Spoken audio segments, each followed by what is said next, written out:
Then we discover the eldest son, Guki, who's 23, is a shut-in who never leaves his room, and his mother brings him meals through a barely open door. And when you get brief glimpses inside, his walls are covered with calligraphy and writing nobody explains. We also learn the eldest daughter, Ringo, who's 25, left for Tokyo 3 years ago, but nobody's contacted her for 6 months, and the stepfather finds her working at an escort service under the stage name Apple, which matters because Ringo literally means apple in Japanese. The stepfather brings Ringo home by paying off a $50,000 debt, and this is presented as heartwarming. But around the same time, the 17-year-old son, Ryuta, falls from the second story and ends up hospitalized with a serious head injury. One of the younger children mentions another sibling, Ron, had a similar accident the year before, and then we find out another child named Takaharu drowned at age 9. So this family has had an unusual amount of tragic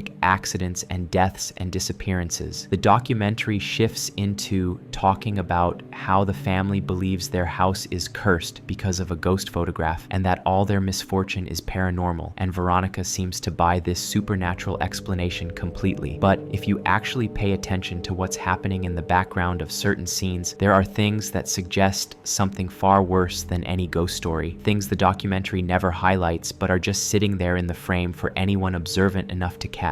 Then there's the scene where Ryuta falls from the second floor, and if you watch the window in the background very carefully for just a split second, you can see the mother standing there right after he falls, watching him on the ground. And the implication is absolutely chilling because it suggests she might have pushed him out that window. There are shots of fruit baskets with knives stabbed into them appearing multiple times throughout the documentary, and nobody ever explains what they mean. But the first time you see this basket, there are 2 knives, one stuck into a lemon and another stuck into a dragon fruit. This matters because one of the children is named Remon, which is the Japanese loan word for lemon, and another child is named Ryota, which can be spelled with kanji characters that can also be read as dragon. So these pieces of fruit with knives stuck in them are basically symbolic targets, showing which family members might be next on the mother's list. When you see this same basket appear again later in the documentary, there are even more knives stuck into different fruits, and you start to realize this is the mother's way of marking her next victims. There are extended shots of the mother tending her vegetable garden with this permanent frozen smile that looks completely unnatural, and at one point she screams at children for playing near it, telling them she doesn't care if they go missing. One child mentions their dead cat Enrique was buried in that garden, but people analyzing this footage believe the missing father is probably buried there too, which explains why the mother is so protective of that area and refuses to move houses even when the stepfather suggests it. There's also this detail about insurance, where a younger child doing homework says his mother is always talking about life insurance, and we know after 7 years the missing husband was declared legally dead, which let the mother collect his insurance and remarry. The stepfather wants to use this insurance money to move, but the mother is strongly against it, and if you have a body buried in your garden, you're obviously going to want to stay put. Ringo is filmed multiple times adding powder to food served specifically to the stepfather, and a younger child mentions this dish was a favorite of both the previous husband and the cat,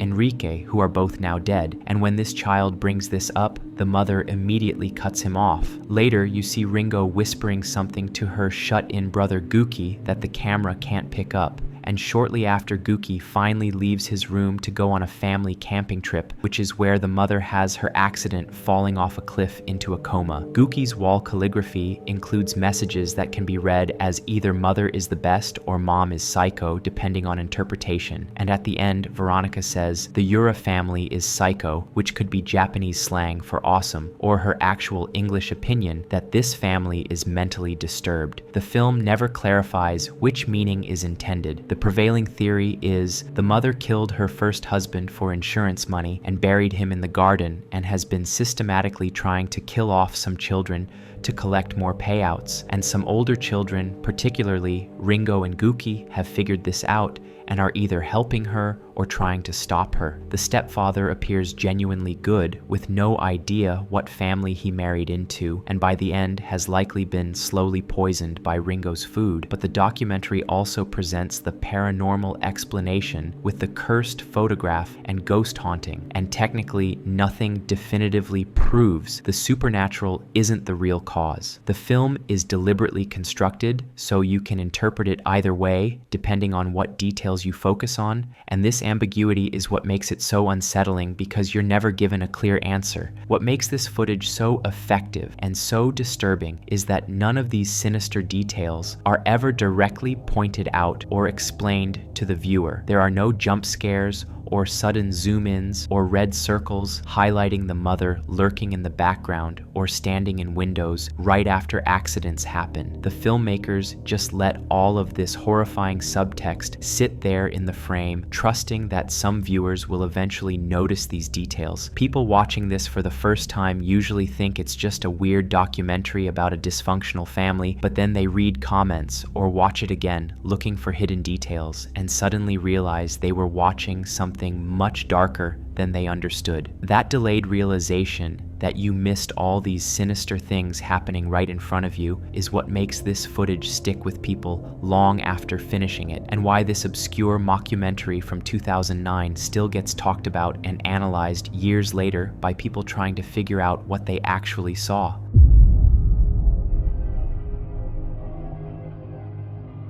In October 2021, a YouTuber who runs a channel called DE Terra Deep Terror Show uploaded footage of what started as exploring a reportedly haunted mountain tunnel at 3 a.m. that turned into one of his most terrifying encounters with unexplained phenomena and uncontrollable fear. The solo investigator arrived at Old Meba Tunnel, a long abandoned passageway buried deep in forest and rock that had gained a reputation online as a haunted spiritual site, explaining this was re-edited footage from an earlier uncut live stream with a clear warning that he didn't recommend visiting such locations. For the first several minutes, the video shows pretty much exactly what you'd expect from this kind of late-night exploration content. Just a guy approaching a forgotten tunnel with working lights inside, explaining the local legends about an 11-year-old boy supposedly dying in a motorcycle accident there, though he clarifies the accident actually happened elsewhere, and the tunnel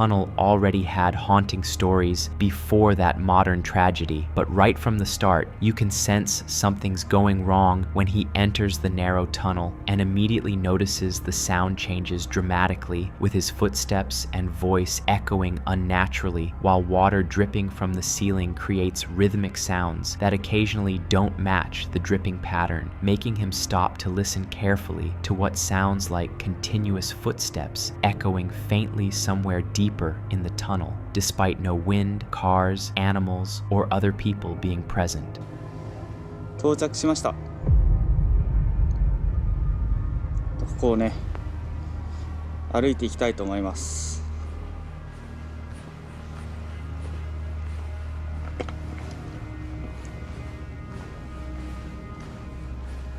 中に入るとね、かなり声が響く感じになりますね。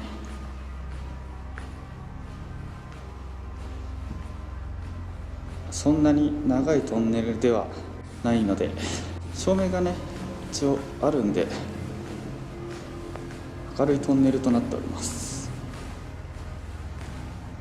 よくねネットでね検索すると、ここでね11少年がバイク事故で亡くなったというね、話をね見るんですけど、ここではないらしいです。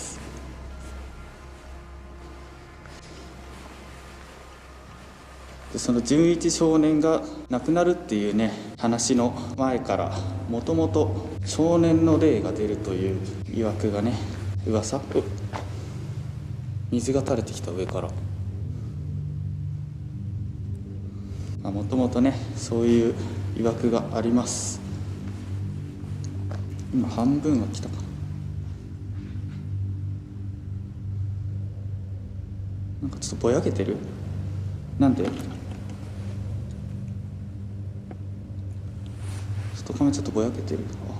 ピントあったか感じです。上から水がポタポタ垂れてきてちょっと気持ち悪いですね。こういうシミがね。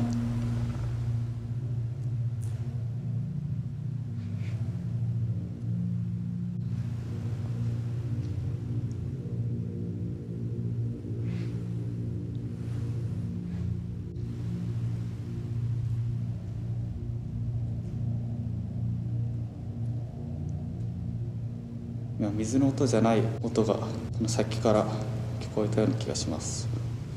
水がねポタポタ垂れてきて、そういう音はね結構するんですけど、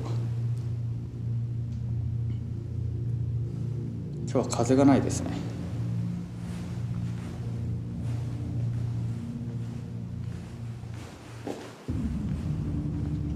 今現在時刻は3時なったぐらいかな。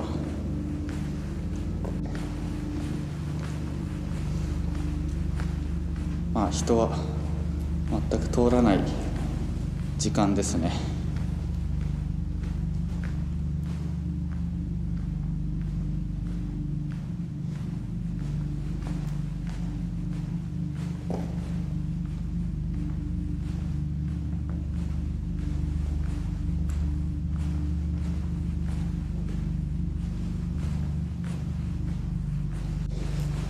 そろそろトンネルが終わりに近づいてきましたね。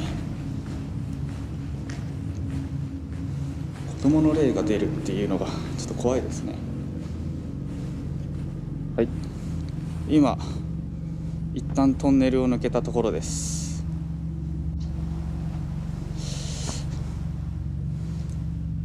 一旦ね、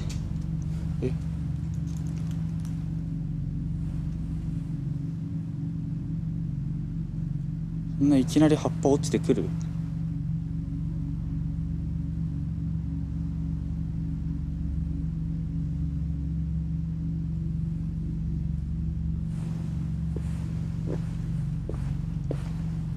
うわ、今すごい鳥肌立ってきた。今はね一旦このトンネルを戻るんですけど、このトンネルの上が行けるみたいなんで、一回戻ってまたルートを探したいと思います。この両方ね画面がねこっち何の音？声が響いてるだけ？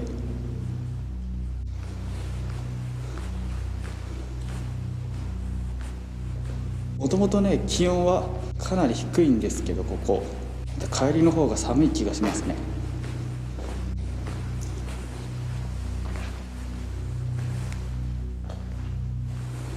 ちゃ後ろ怖い。で両方見えるか。後ろのね画面が見えてる状態ってめちゃくちゃ怖いんですよ。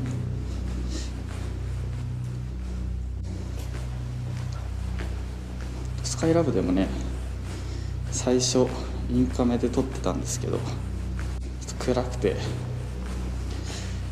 変えたんですよね途中で。ここが真ん中あたりですね。またAs the explorer continued walking through the tunnel, water began dripping more heavily from the ceiling and splashing onto his body, while the sensation of being watched grew stronger, making him constantly check behind him since the echoes of his own footsteps sounded like someone else walking just a second behind him. When he completed the first crossing and decided to go back through, the return trip felt psychologically much heavier, despite being the same tunnel with the same lights and same dripping water, forcing him to become hyper-aware of camera angles to capture anything that might appear behind him. He left the tunnel to climb a dangerous mountain path with loose rocks, eroded cliff faces, and steep slopes to find the true source of the haunting legends, a headless Jizo statue hidden deep in the forest that locals believed was the real reason the tunnel was considered haunted, since damaged Jizo statues are associated with restless spirits and curses in Japanese folklore. なんていう道なんだ。ここ結構危険ですね。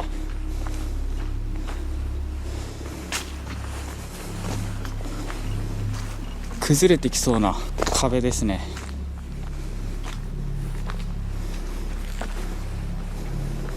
なんか切り通しみたいな感じになってるんですかね。なかなかの山道になってます。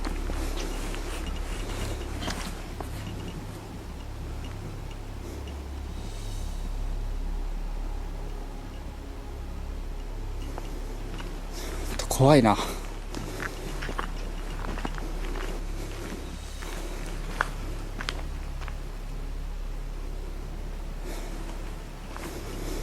んかめちゃくちゃ周り気になるな、ここ。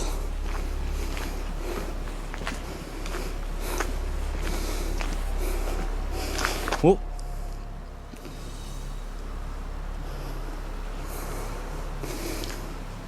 ありましたね。うわ、ちょっとゾワゾワしますね。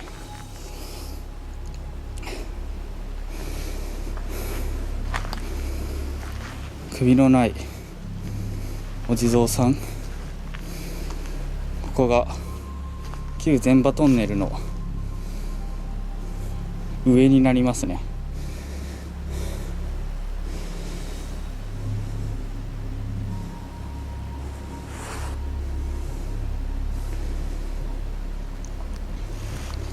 まあなんかお地蔵さんがあるんですけど、なんか神聖な感じは特にしませんね。ここに熊出没注意。いや、これは怖いけど今は冬だから大丈夫でしょう。なんかすごい山道になってるんですけど、これは何の道なんだろうな。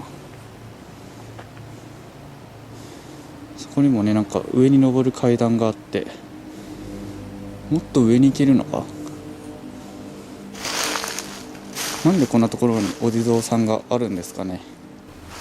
かなりね、崖崩れとかも、それが一番危ないような気がしますね、ここの道は。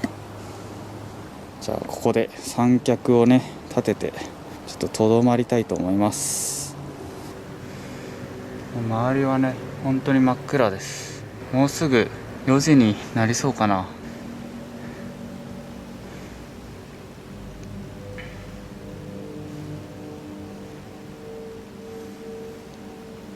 When he discovered the stone Jizo figure standing alone in complete darkness, its head was completely gone, with 2 stones carefully stacked on the neck by someone as intentional placement rather than natural debris, while coins left as offerings at the base showed locals still acknowledged this place as spiritually significant or dangerous. The explorer felt no sense of peace or protection that some previous visitors had described, only deep unease surrounded by pitch black forest with bare warning signs and no civilization for miles. But the most disturbing realization was how the original tunnel haunting legends had merged with the unrelated accident story to create a more terrifying reputation. Then something happens that completely changes everything. As he walked back down the mountain path after examining the statue, sudden intense goosebumps spread violently across his entire body without any cold wind or logical reason, followed by a strange, unnatural sound that wasn't water, wind, leaves, or animals, causing instant panic that made him abandon all calm investigation and sprint away from the tunnel while the camera shook violently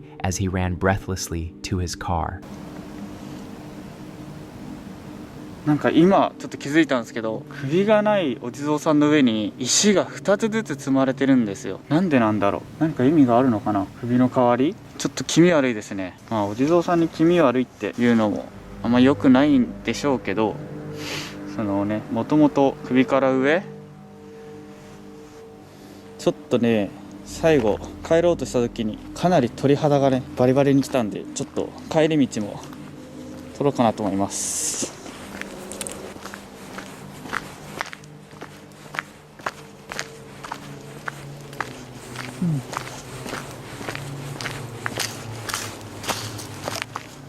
最後は一応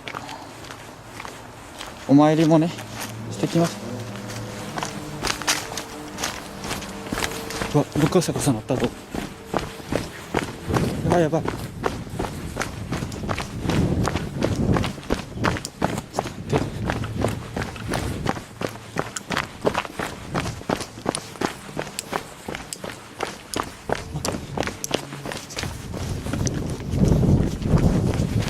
The explorer fled all the way to a convenience store before finally calming down, openly admitting he lost composure and regrets panicking, but acknowledging the sound felt genuinely threatening in ways he couldn't rationally explain. Whether the footsteps he heard throughout the investigation were only water dripping or something walking beside him in the darkness, the combination of legends, complete isolation, unexplained sound anomalies, and uncontrollable psychological pressure created one of the most disturbing explorations he'd ever experienced, despite capturing no clear voices or undeniable proof. His experience at Old Maeba Tunnel proves how certain locations can affect people through atmosphere alone, where ancient folklore, physical isolation, sensory distortion, and the power of suggestion combine to create encounters that feel supernatural regardless of their true nature, demonstrating that sometimes the most terrifying investigations are those where you never see anything concrete but can't shake the feeling that something invisible was present and aware of you in the darkness.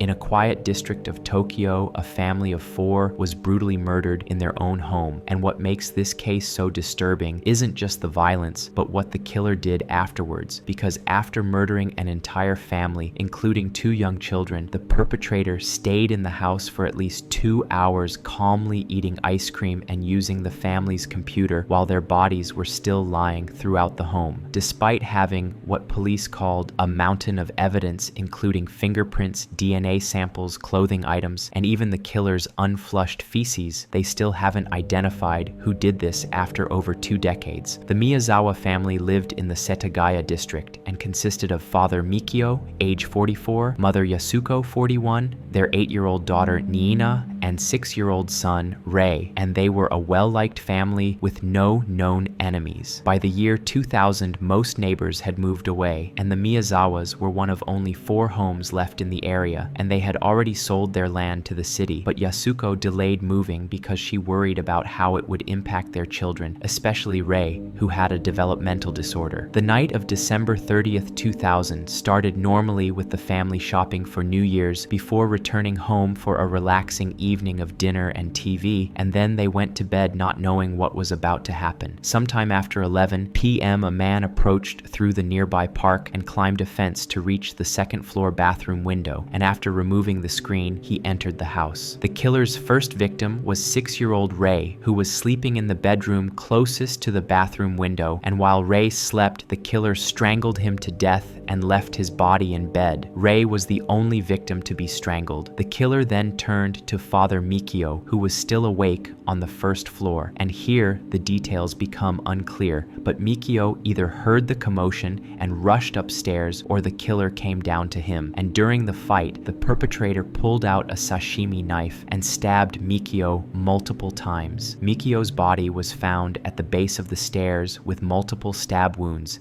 and a fragment of the sashimi knife still embedded in his skull. The last victims were Yasuko and Niina sleeping in the attic, and they were attacked in their beds based on bloodstains on the futon. And when the killer's sashimi knife broke, he went to the kitchen and got a regular knife to finish the murders. Both mother and daughter tried to escape down the ladder connecting the attic to the main house, but were killed, and their bodies were found at the top of the stairs hunched together, and Naina's body was missing teeth, showing she was beaten as well as stabbed. 8-year-old Niina was the last to die, but what happened after the murders is what earned this case the nickname the Goldilocks murder, because the perpetrator stayed in the house for at least 2 hours doing bizarre things. Evidence shows the killer calmly walked past the bodies, went to the kitchen and took out ice cream, barley tea, and possibly melon, and started eating only minutes after the murders. And he didn't use a spoon, but squeezed the tubs and took bites, directly leaving saliva and fingerprints everywhere. While eating, he found the first aid kit and patched up a cut on his hand, leaving bloody bandages on the counter. When Yasuko's mother found her son-in-law's body the next morning and called police, investigators thought this would be easy to solve because of the massive evidence left behind,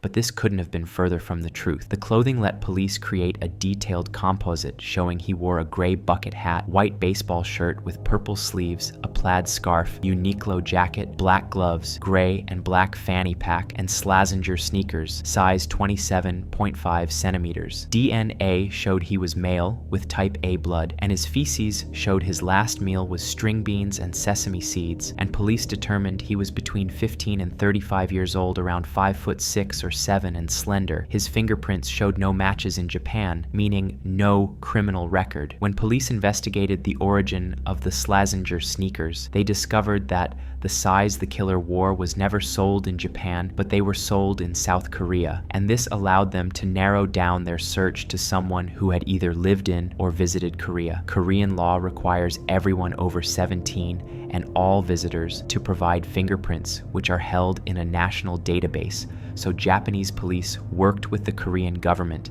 to run the fingerprints against their database and found absolutely no matches, leading to another dead end. The second piece of clothing that really expanded the scope of this investigation was the fanny pack, because when police analyzed its contents, they found skateboard grip tape, trace amounts of the men's cologne Drakkar Noir, and small amounts of sand. And when this sand was analyzed, it was determined to have come not from Japan, but from Los Angeles, California, specifically from an area near the Edwards Air Force Base in the Mojave Desert.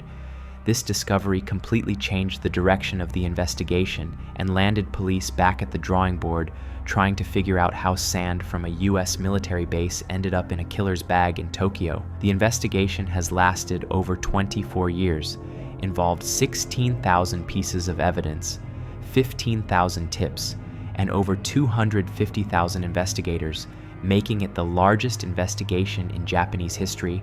And today, the 92-year-old grandmother still stands at the Chitose Karasuyama station, handing out flyers, hoping someone knows something that could bring her family's killer to justice.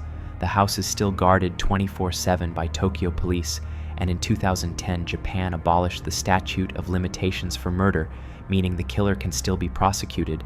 But after all these years and all this evidence, the case that everyone thought would be easy to solve remains one of Japan's most baffling, unsolved mysteries.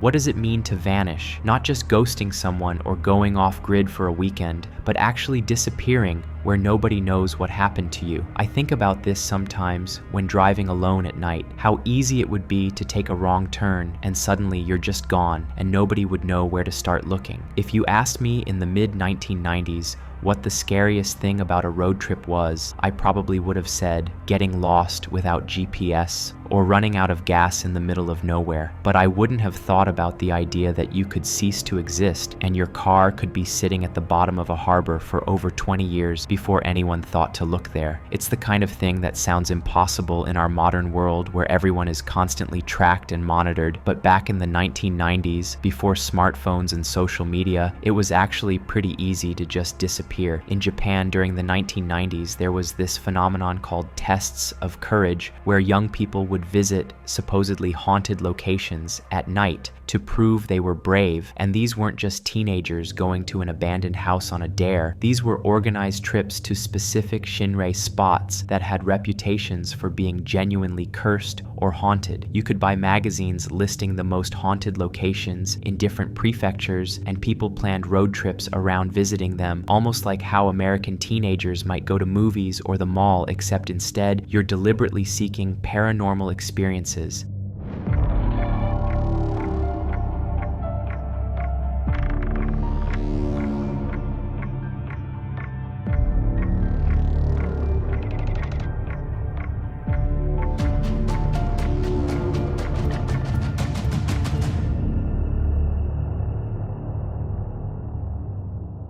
On May 5th, 1996, the last day of Golden Week holiday, two 19-year-old girls from Himi City decided to participate in one of these tests of courage. Megumi Yashiki and Narumi Takumi had heard about an abandoned hotel 60 kilometers east called the Tsubono Spa Hotel, which had become one of the most notorious haunted locations in Toyama Prefecture. The hotel had a dark history because in the early 1980s, the manager disappeared after filing for bankruptcy and the building was sold at auction, but too expensive to tear down, so the city just barricaded it up. Megumi and Narumi had supposedly visited Tsubono twice before, although some reports say this might have been their first actual trip. On the night of May 5th, after Narumi finished work, she bought a pen light and batteries for their flashlights, and at around 9 p.m., both girls got into Megumi's black Subaru Vivio and started driving toward Uozu. Since cell phones weren't common yet, they used a pager to tell their families they were going to Uozu, and at 9:30 p.m. they stopped at Keiomaru Park to tell friends about their plans. At 10 p.m. they were seen refueling at a gas station, and their car was spotted driving toward Uozu, and at 11 p.m. a friend received a pager message saying, "We are in Uozu." Those 4 words were the last anyone ever heard from them. Police initially thought the girls ran away, so they stopped actively searching, but after a month, families got worried. Toyama police conducted large searches in June and October, covering routes between Himi and Tsubono, but found nothing. And with no witnesses, it became a national mystery. The whole thing is just layers of strangeness that don't quite add up. You have witnesses who claim they saw the car go into the water but waited nearly 2 decades to report it. You have police who received this information but sat on it for 6 more years before acting. You have anonymous internet posts from 2001 that describe events in disturbing detail that may or may not be connected. And you have a father who openly doesn't trust the official explanation but can't get any answers from authorities. Even the basic timeline doesn't make complete sense because if the girls were heading to Tsubono Hotel, which was 60 kilometers away, why would they end up back at Keiomaru Park, which was much closer to where they started, unless they really did change their minds, or unless something happened that forced them to turn around. I think about Megumi and Narumi sometimes when I'm driving at night, how they were just 2 teenagers looking for an adventure and trying to prove their courage by visiting a scary place, and how that decision led to them disappearing for 24 years while their families wondered what happened to them. It's one of those cases where even after the bodies are found and the official investigation is closed, you still don't really have any answers. Just more questions and a lot of speculation about what might have really gone wrong that night in 1996. The Tsubono Spa Hotel still stands there today, abandoned and decaying, overlooking the city below.